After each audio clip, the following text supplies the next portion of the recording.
Que en la Perfecto. computadora ya pueden iniciar. Ok.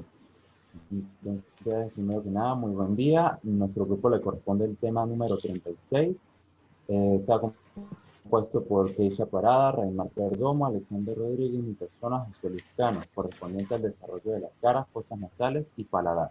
Para empezar, en los procesos faciales, vamos a denotar que ellos aparecen alrededor de la cuarta semana, al final de la cuarta semana, derivándose de la evolución de los dos primeros arcos faríngeos y consistiendo básicamente en un mesénquima que proviene de la cresta neural.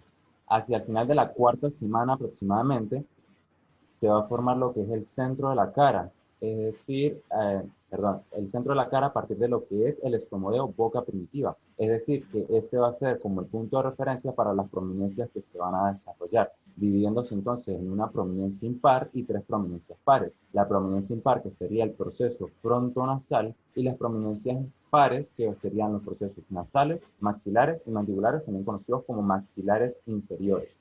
Hay que tener en cuenta que para poder comprender bien el desarrollo de cada uno de estos procesos, se centra más que todo en la relación que hay entre epitelio y mesénquima, que es lo que va luego a ayudar a derivar cada uno de los procesos faciales.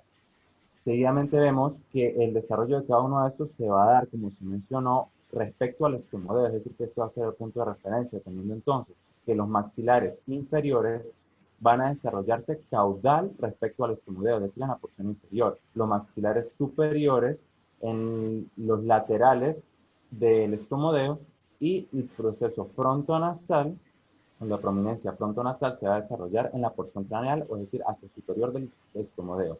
Y finalmente, que van a haber dos procesos que se van a o dos prominencias que se van a desarrollar de una manera póstuma y que van a complementar el desarrollo de la cara, que van a ser las prominencias nasales.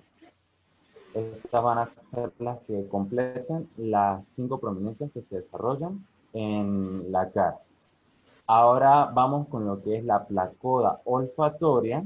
La placoda olfatoria va a desarrollarse también al final de la cuarta semana, desarrollándose en la porción inferior del proceso frontonasal o nasofrontal. Y va a desarrollarse como unos engrosamientos ovales bilaterales, es decir, en la porción inferior y a los laterales del proceso nasofrontal. Esto en el ectodermo de superficie. Estas placodas van a ser los primordios de lo que va a ser más adelante el epitelio nasal y se van a originar por lo que es la influencia de la porción ventral del prosencéfalo. Alrededor de la quinta semana, estas placodas se van a invaginar para formar así lo que es las fosas nasales, las cuales van a desarrollarse con una cresta de tejido hacia los laterales y a la parte intermedia, teniendo entonces lo que va a ser las prominencias nasales laterales y las prominencias nasales medias, que más adelante van a ayudar a formar las estructuras de la porción nasal de la cara. En la evolución de los procesos, en la evolución de los procesos faciales durante las semanas 6 y 7, las prominencias maxilares superiores van a tener un crecimiento continuo y simultáneo junto con las prominencias nasales laterales. Y estas van a comprimirlas al mismo tiempo hacia la línea media para posteriormente fusionarse con estas. Esto gracias a que la hendidura que las separa va a desaparecer y estas se van a fusionar, como se mencionó, para formar lo que es el labio superior, también con ayuda de las prominencias nasales laterales. Por su parte, las prominencias maxilares inferiores o mandibulares van a converger en la línea media y formar lo que es la porción de la mandíbula y el labio inferior. Se debe tener en cuenta que en un principio lo que son las prominencias maxilares superiores y las prominencias nasales laterales van a estar divididas por lo que es el surco nasolagrimal, el cual en su porción ectodérmica va a poseer lo que es un cordón epitelial. Este cordón más adelante por motivo de apoptosis se va a recanalizar. Al recanalizarse, en su porción superior se va a desarrollar un engrosamiento que va a ser el saco lagrimal. Este saco luego va también, luego del nacimiento, va a recanalizarse debido a que en este momento lo que hace es drenar en el meato inferior. Luego del nacimiento él se recanaliza para ya adoptar su posición definitiva. También debemos tener en cuenta que alrededor de la sexta y la séptima semana, lo que son las prominencias nasales mediales van a fusionarse con lo que son las prominencias maxilares superiores y nasales laterales.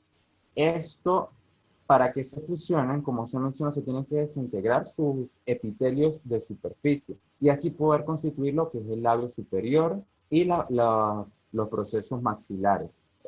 Eh, Así también tenemos que tener en cuenta que de esta porción se va a originar lo que es el segmento intermaxilar y la parte media del labio superior. A continuación, mi compañera Kate. Yo voy a quitar la formación del segmento interocular, perdón. Inicia cuando hay un crecimiento de los procesos maxilares y también de los procesos nasales medial y lateral, en donde ¿Esta es la diapositiva o tengo que pasarla? segmento intermaxilar. Está más adelante. Más adelante. Siguiente. Entonces dígame, siguiente diapositiva para yo pasarla, pues. Siguiente diapositiva, sí, por favor. ¿Esta ya está lista? Siguiente. Siguiente. Sí, ya. Siguiente. Aquí, muy bien. La formación del segmento intermaxilar es como resultado medial de no, anterior. No, doctora, la anterior diapositiva. No, anterior. Ahí. Ajá. La formación del segmento intermaxilar es el resultado. No, adelante.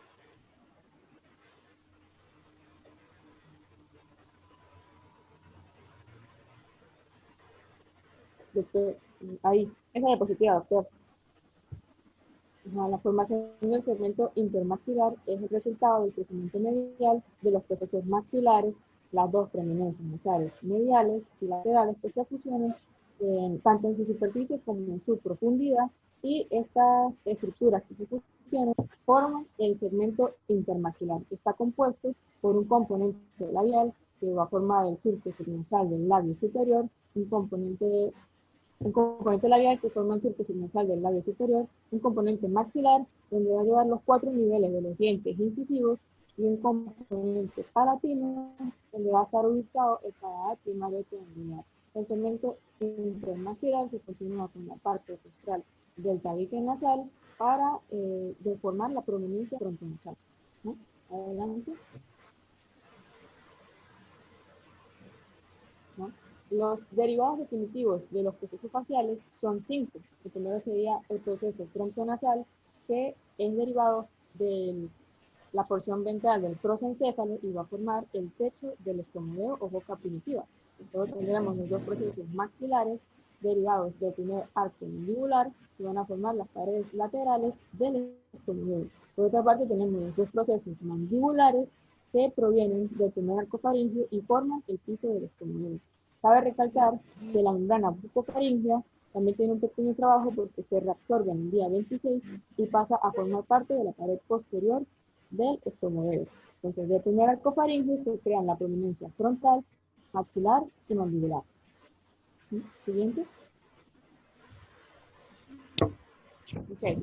El desarrollo de las fosas nasales se da cuando participa también las placodas nasales, que son originadas del neuroectodermo y los procesos nasales medial y lateral. Durante las 6 semanas se van a crear unas invaginaciones en el ectodermo de la placoda y también concomitantemente con el crecimiento de los procesos nasales. Esta situación da como resultado una depresión que se llama la fosita nasal. La fosita nasal al principio va a estar separada,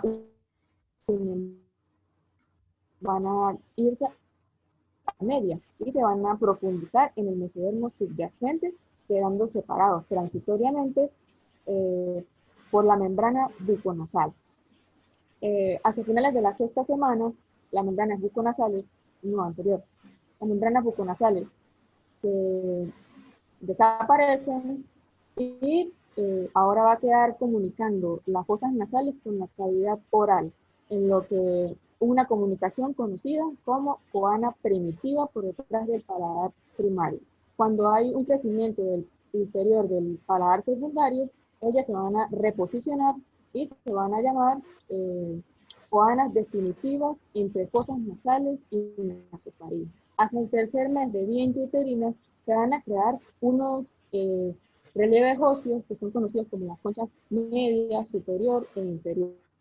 Y a partir de esta fecha se van a formar unas evaginaciones del epitelio de la fosa nasal que se extiende hacia los huesos maxilar en el tercer mes, etmoides en el quinto mes, efenoides en el quinto mes y frontal en el sexto mes. Entonces aquí se van a formar los primordios de los senos perinasales, cavidades que terminan su formación en la adolescencia. Algo muy importante es que algunas células de las placoas olfatorias se van a diferenciar y ellas van a atravesar lo que va a ser más adelante la futura lámina cribosa del hueso etmoide, que es conocido como las cápsulas nasales, y ellas atraviesan eso para formar los nervios olfatorios. A continuación, mi compañero Alexander.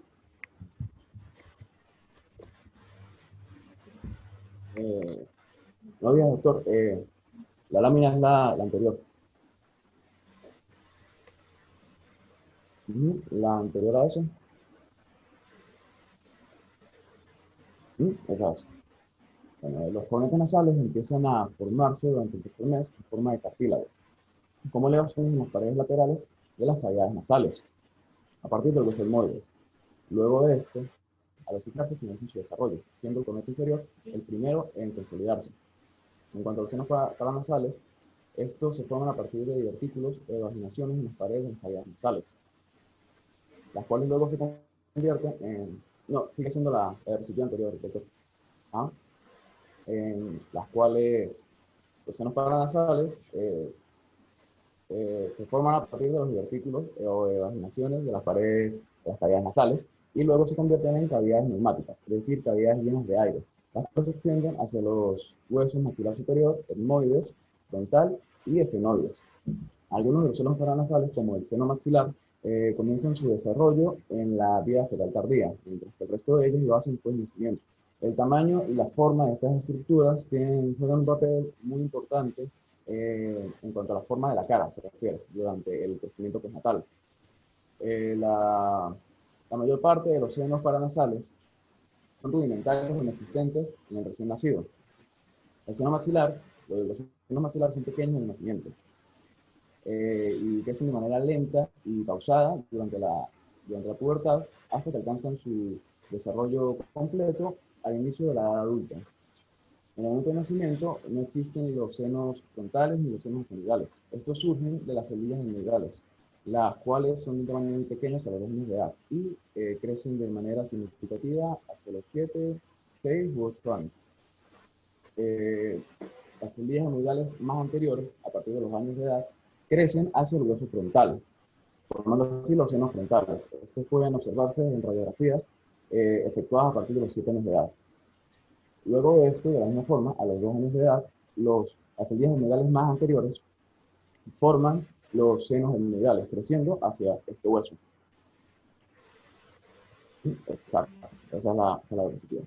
Bueno, ya, ahora sería la siguiente.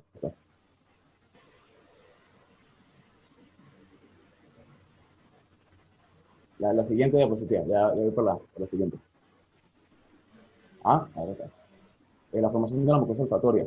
Durante la 7ª semana de gestación, el epitelio ectodérmico que se encuentra en el techo de las cavidades nasales se especializa para el epitelio olfatorio o mucosa olfatoria. En el epitelio olfatorio se encuentra la pituitaria amarilla, la cual se distribuye en la porción superior de la fosa olfatoria. Esta está constituida por células nerviosas, las cuales poseen pelos microscópicos llamados cilios. Estos están recubiertos de receptores sensibles a las moléculas de olor. Existen alrededor de unos 20 tipos de receptores, cada uno de los cuales se encarga de una clase determinada de moléculas de olor. Estas moléculas, estas células, establecen sinapsis con los nervios del bulbo olfatorio, formando así este canal que envía las señales hacia el cerebro. Viene la siguiente diapositiva, doctor.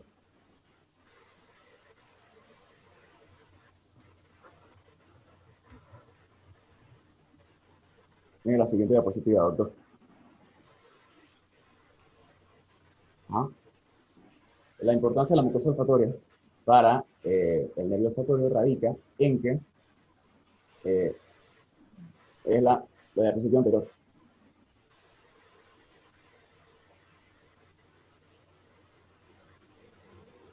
Okay. Radica en que la mucosa olfatoria posee algunas células epiteliales que luego se convierten en células receptoras olfativas. Estas, siendo neuronas, poseen axones los cuales componen el nervio olfatorio. Y de aquí crecen hacia los bulbos olfatorios existentes en el cerebro. La siguiente diapositiva, por favor. Ok. El desarrollo del bulbo olfatorio y cintilla olfatoria se da en cada hemisferio cerebral y va a ir hacia las estructuras precursoras de la nariz, proyectando una evaginación hueca que va a ser el bulbo olfatorio primitivo. Luego de un tiempo, tras alargarse y reducir su diámetro, su porción proximal se va a denominar cintilla olfatoria, mientras que su porción distal se va a denominar bulbo olfatorio definitivo. Cabe destacar que ya quedan apoyadas junto con el hueso etmoides y la lámina cribosa, y luego ambos se obliteran y se tornan macizos en el tiempo.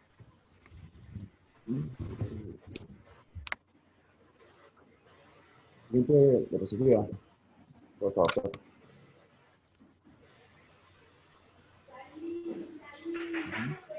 El desarrollo del paladar primario. Esta es una pequeña lámina de forma triangular que se encuentra en la parte anterior y media del paladar definitivo. A partir de la sexta semana comienza su desarrollo, a partir de la parte profunda de una estructura embrionaria más compleja. En este caso, el segmento intermaxilar, el cual se genera entre la unión de los dos procesos nasomedianos. Este segmento es una masa que informa el mesénquima y el paladar primario forma la porción premaxilar del maxilar superior. A continuación, el paladar secundario. La siguiente lámina, por favor, doctor.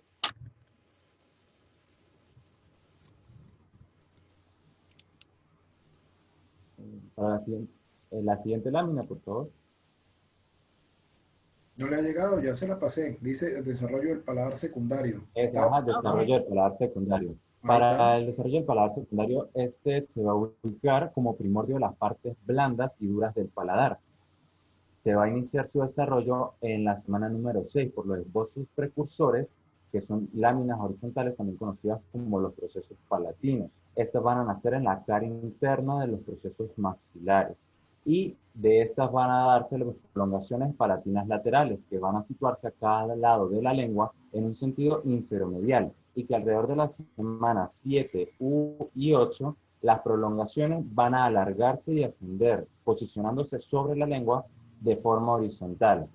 Se debe tener en cuenta que la lengua en un inicio va a ubicarse como un obstáculo para el desarrollo del paladar secundario, es decir, la unión y convergencia en la línea media de las prolongaciones palatinas laterales. Sin embargo, ese obstáculo desaparece debido a que durante el desarrollo de las mandíbulas o los procesos maxilares inferiores, la lengua va a disminuir de tamaño y va a descender de la posición en la que se encuentra, permitiendo así entonces que las prolongaciones palatinas puedan unirse sin ningún tipo de obstáculo subyacente y pueda formarse lo que sería el paladar secundario. Ahora lo siguiente lo va a exponer la compañera Reymar.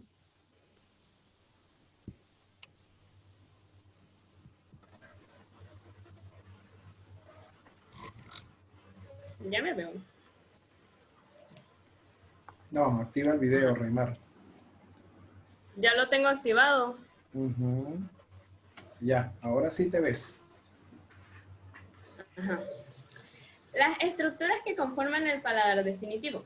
Tenemos que en el desarrollo normal de un paladar definitivo, las células mesenquimáticas de la cresta neural son aquellas que van a migrar hacia la cavidad oral primitiva, y estas, junto con el epitelio ectodérmico craneofaríngeo, van a crear los procesos faciales, palatinos y los arcofaringeos.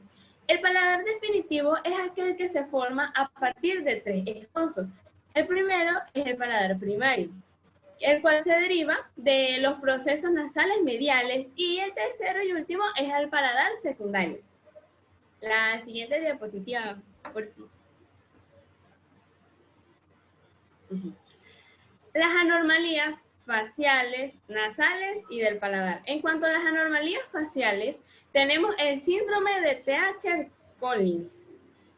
Bueno, es una malformación, bueno, en realidad es una enfermedad congénita que se da por una malformación craneofacial.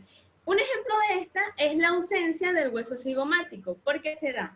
Esta se da por una alteración en un gen del cromosoma 5. Este puede ser espontáneo o por una transmisión hereditaria de un gen alterado. Va a traer como consecuencia la ausencia de los huesos de la cara, de la mandíbula, y se da tanto en sexo masculino como en femenino de igual manera. También en estas anormalías tenemos el hiperteloidismo, que consiste en el aumento de distancia de las paredes internas de la órbita, porque en condiciones normales en un adulto van a medir de 23 a 28 milímetros la parte interorbitaria y esta se analiza con rayos X, mientras que la parte intercantal, va a medir entre 30 y 35 milímetros y se analizan los cantos. Siguiente diapositiva.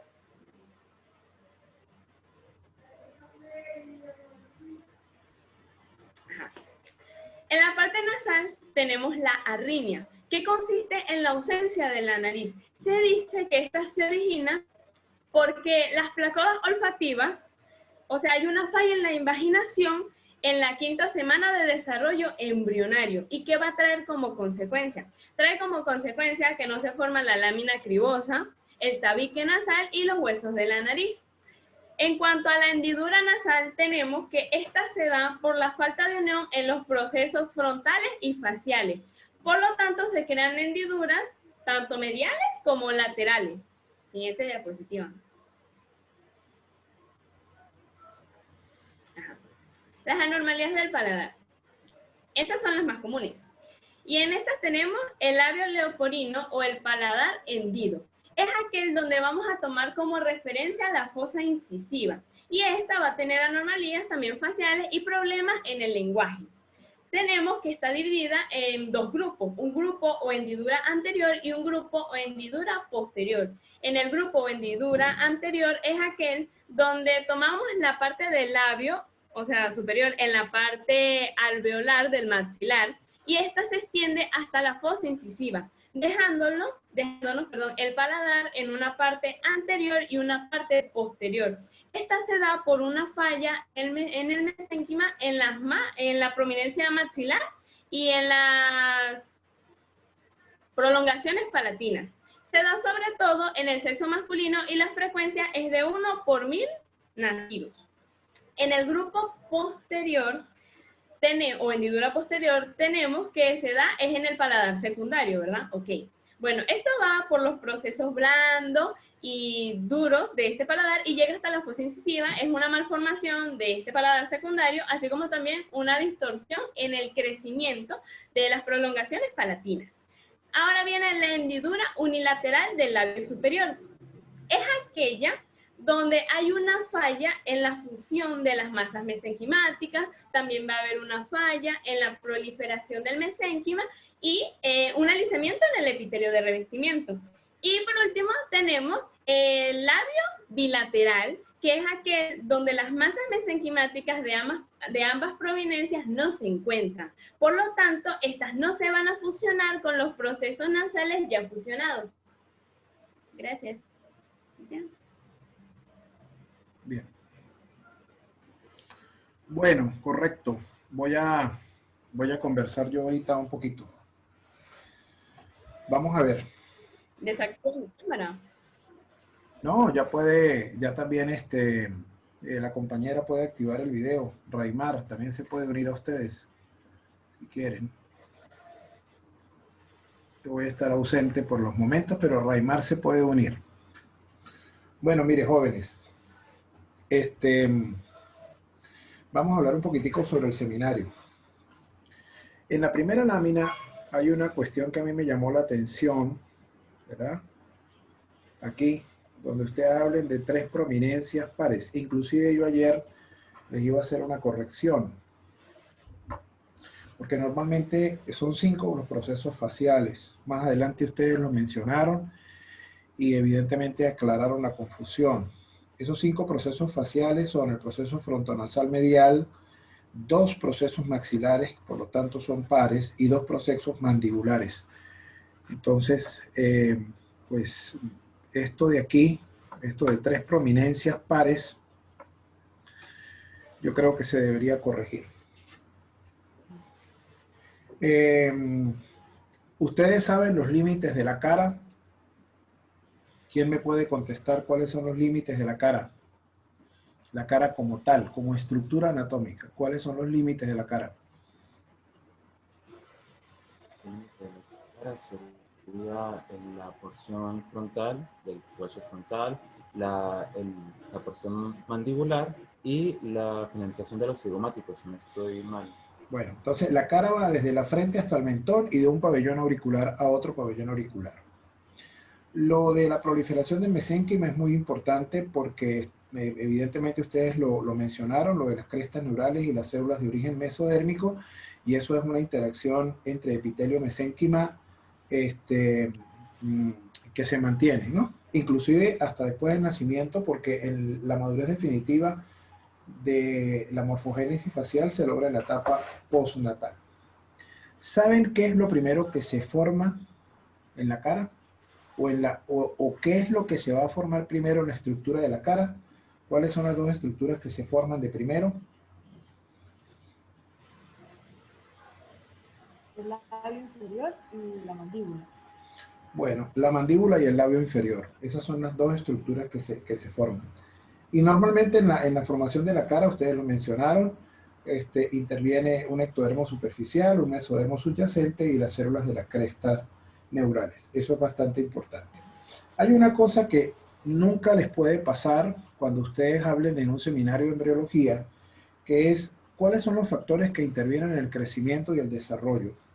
Siempre tienen que al menos mencionarlos, ¿no? Por ejemplo, en la cara, la molécula SHH es el organizador morfogénico de los procesos. Y el factor de crecimiento fibroelástico regula el crecimiento del mesénquima, y el gen MX1 y el ácido retinoico también son morfógenos que intervienen, es el gen y el agente morfógeno que intervienen en el desarrollo, ¿no? Para el crecimiento de la cara es muy importante la presencia de las células de la cresta neural. Y con respecto a ello tengo que explicarles 3 cositas fundamentales. En el caso del proceso frontomedial, ¿verdad? Las células de la cresta neural que intervienen son las células que vienen del prosencéfalo. En el caso del proceso maxilar, él recibe células de la cresta neural que provienen del prosencéfalo y del mesencéfalo. Y en el caso del proceso mandibular, ¿verdad?, son las células de la cresta neural que vienen del mesencéfalo y el romboencéfalo. Cuando ustedes vean los otros seminarios, en algunos de los seminarios de tejido nervioso, van a escuchar una palabra que se llama rombómeros, ¿verdad? Y los rombómeros vienen del romboencéfalo. Son como segmentos de esa segunda vesícula neural primitiva, ¿verdad? Y entonces intervienen los 2 primeros rombómeros para el desarrollo del proceso mandibular. Bueno, vamos a ver qué otra cosita les puedo agregar yo al seminario. Eso puede ser pregunta de examen. Bueno, vamos a ver aquí. Siempre es bueno describir la nariz en cuáles son las estructuras de la nariz, ¿no? Porque, pues evidentemente, siempre es interesante hacer como una especie de descripción para ir llevando a la persona que escucha el seminario de cómo son las partes de la nariz. Entonces la nariz tiene un dorso, tiene una punta y tiene la parte del tabique. Entonces las alas de la nariz pues se desarrollan de las prominencias nasales laterales, la raíz o el puente del proceso frontal nasomedial y la cavidad nasal de las fobias nasales que de la cuarta a la octava semana se concluye el proceso de función de los procesos faciales. ¿Ok? Bueno, por ahí está está bastante bien. Hablaron de las coanas, eso es importante. Las coanas son posteriores. Eso está bien, eso lo mencionaron. Eso está perfecto. Hablaron también de dónde provienen las coanas. Muy bien. Y hablaron también de los cornetes. Eso es importante. Bueno, a ustedes no les tocaba. Vamos a ver. Ok. Hicieron una muy buena referencia a lo que significa el segmento intermaxilar como paladar primario, los procesos palatinos laterales como paladar secundario. Eso también lo mencionaron bastante bien y colocaron unas láminas pues bastante bonitas, ¿no? Bien, eso es importante. Entonces, pero cuando hablaron de las alteraciones faciales, que prácticamente ahí les faltaron algunas cositas y yo se las voy a tratar de complementar. Las alteraciones faciales son todas todas más, otras más que vamos a mencionar aquí. La mayoría se producen por problemas de fusión, hipoplasia de los procesos faciales u un excesivo crecimiento. ¿Ok? Entonces comenzamos con las primeras, que son las fisuras faciales. Supuestamente esas hendiduras faciales se están relacionadas siempre con la alteración de las migraciones de la célula de la cresta neural. ¿Y por qué? Porque las células de la cresta neural son las organizadoras de la morfogénesis craneofacial. Y las más frecuentes fisuras faciales son el labio hendido y el paladar hendido, ¿verdad? Y normalmente tienen una prevalencia muy alta porque, como lo dijo la compañera, están relacionadas con una herencia poligénica o multifactorial. ¿Ok? Entonces, el labio hendido es la fisura facial más frecuente, está relacionada con uno de miel recién nacido, uno de cada mil recién nacidos vivos. Se produce por falta de continuidad en el labio superior. Si ustedes se dan cuenta y revisan la literatura, siempre el labio afectado es el labio superior, bien sea en el lado derecho o en el lado izquierdo. Y va normalmente siempre de la nariz a la boca. Siempre es más frecuente unilateral a nivel de los incisivos, de la región de los incisivos y de los caninos, ¿no? Y se produce por falta de fusión de los procesos maxilares con las prominencias nasales.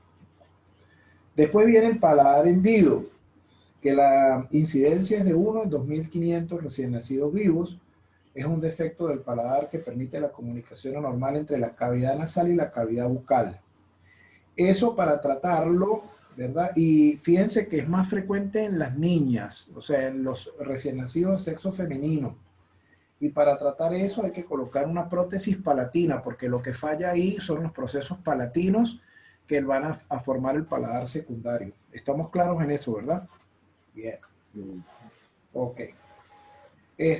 Cuando existe labio y paladar hendido, entonces siempre ustedes tienen que tratar de indagar si la paciente ingiere drogas, porque eso está muy asociado no solo a las trisomías 3 y 18, sino a agentes teratogénicos y anticonvulsivantes.